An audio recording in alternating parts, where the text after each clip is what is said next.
ఇక కూటమి ప్రభుత్వం ఏపీ రాజధానిలో తొలి భూ కేటాయింపు చేసింది. ఎంఎస్ఎంఈ 2 టెక్నాలజీ సెంటర్ ఏర్పాటుకు 20 ఎకరాల భూమి కేటాయిస్తూ ఉత్తర్వులు ఇచ్చింది. 20 ఎకరాల భూమిని కేంద్ర ఎంఎస్ఎంఈ మంత్రిత్వ శాఖకు ఉచితంగానే ప్రభుత్వం కేటాయించింది. రాజధాని అమరావతిలో ఎంఎస్ఎంఈ 2 టెక్నాలజీ సెంటర్ను కేంద్ర ప్రభుత్వం ఏర్పాటు చేయనుంది. కొప్పర్తి మెగా ఇండస్ట్రియల్ హబ్లో స్థలానికి బదులుగా అమరావతిలో భూ కేటాయింపు చేశారు.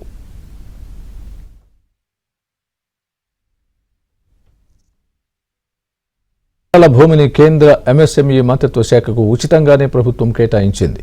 రాజధాని అమరావతిలో ఎంఎస్ఎంఈ 2 టెక్నాలజీ సెంటర్ను కేంద్ర ప్రభుత్వం ఏర్పాటు చేయనుంది. కొప్పర్తి మెగా ఇండస్ట్రియల్ హబ్లో స్థలానికి బదులుగా అమరావతిలో భూ కేటాయింపు చేశారు.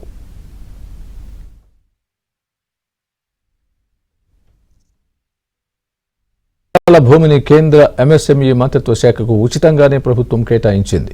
రాజధాని అమరావతిలో ఎంఎస్ఎంఈ 2 టెక్నాలజీ సెంటర్ను కేంద్ర ప్రభుత్వం ఏర్పాటు చేయనుంది.